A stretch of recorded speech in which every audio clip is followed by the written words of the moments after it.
Joker gets the last laugh. Martin versus Marvel. It's time for a little extra life and a good panel. Coming up right now on WHHW.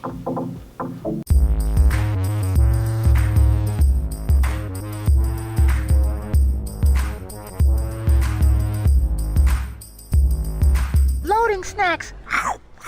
What it do, snackers and snackers? It's your boy Gage. This is WHHW. What happened was, which is last week's news. We got a lot to discuss, so do me a favor and hook me up. Number one. Alright, listen. First and foremost, Joker. We must discuss. So last week, Joker finally came out. And it has rave reviews. That's fair to say. Yes, it correct. is. Now, it was getting rave reviews before it was available for the public to see, which is always one of those things that's kind of like, are y'all setting us up? What's really going on here? So here's what I'm gonna say. Phenomenal film.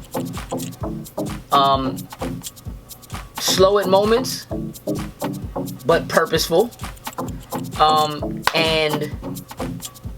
But delivers on the deliberate slowness of the film.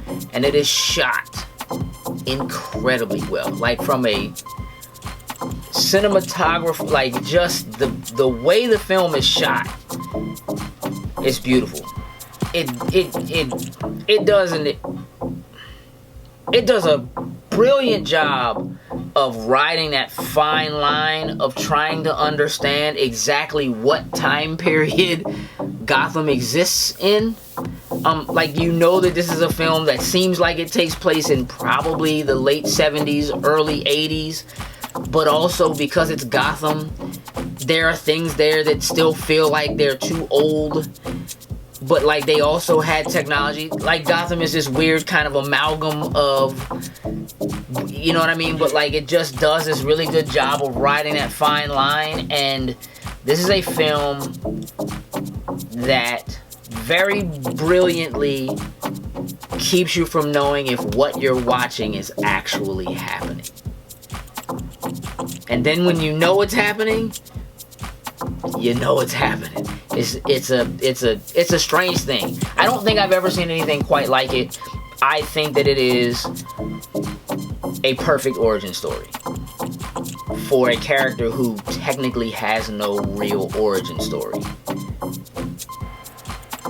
And it is not only Joker's origin story to a certain extent. I'm gonna say that. I'm gonna leave it at that. I highly recommend you go and see it. Oscar buzz, I think, might be pushing too far. However, Oscar nominations, I'm pretty sure. I highly recommend it. You saw it, right, Joe? I sure did. You agree with me? I 100% agree. I think my man may get an award.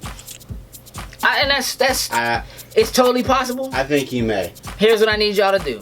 Make sure you watch weekly for a more in-depth discussion about that specifically. Hook me up. Number two. Movies. Oscars. Nominees. Nominations. Martin Scorcese, you have them.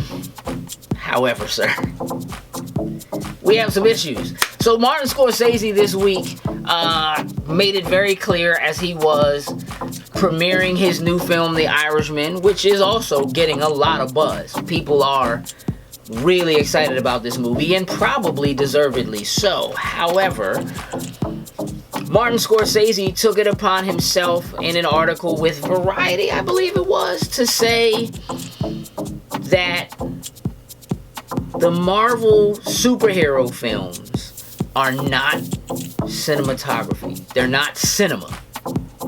They're more like theme parks. And then followed up by saying, I haven't seen them though. I tried, but I haven't seen them. That they don't have the same, they don't do what real movies, cinema do, where you get a character's psychosis and their feelings, and they're like, it doesn't do that. But you haven't seen any of them. Oh, know the internet went ape, y'all. Mm-hmm. Twitter was on fire.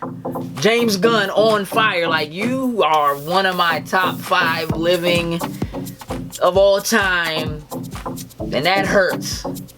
For you to make a statement like that, having never actually seen one of the films. That's tough. How do we feel about this? We're going to get into it later, but how do we feel about this? Not good. Oh, okay. Middle finger you. That's an important school. So, yeah, I mean, look, there's been a lot of backlash, and I'm just going to tell you now that my personal feeling on it is very similar to what James Gunn and many others also iterated, so I'm going to reiterate that, yep, to make a judgment call about something that's very specific, and you haven't actually watched it, you haven't actually taken the time, is not only is it ridiculous,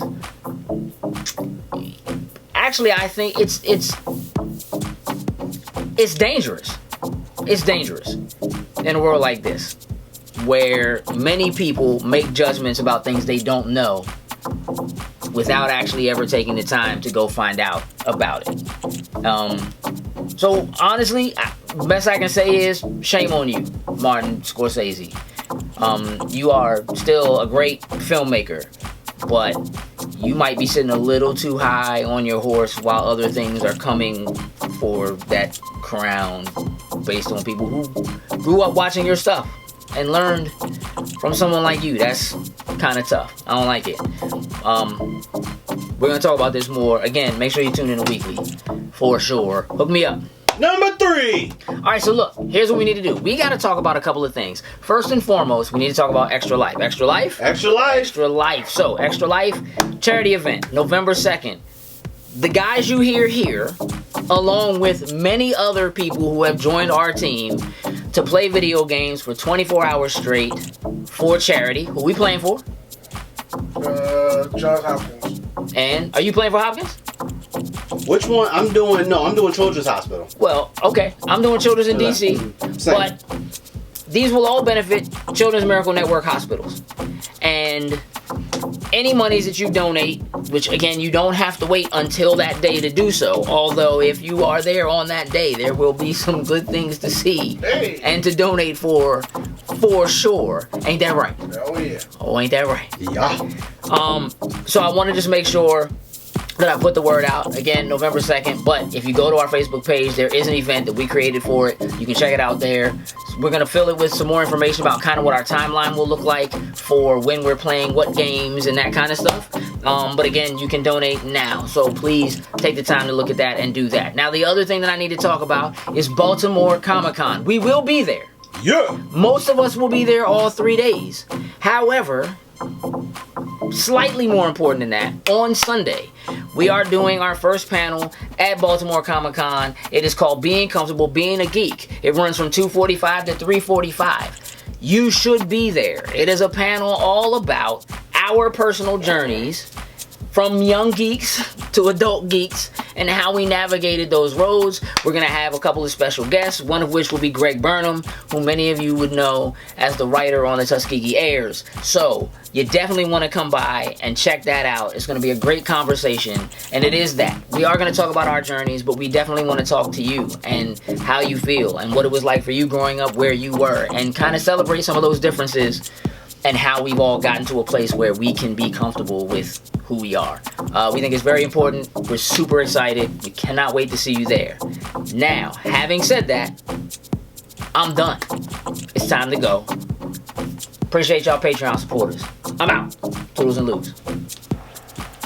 What it do, snackers and snackers? Did you like what you just saw? Would you like to help us grow? Here's what you can do. Shoot over to patreon.com/loading snacks, and don't forget to like, share, and subscribe on your favorite platform of choice. Appreciate you.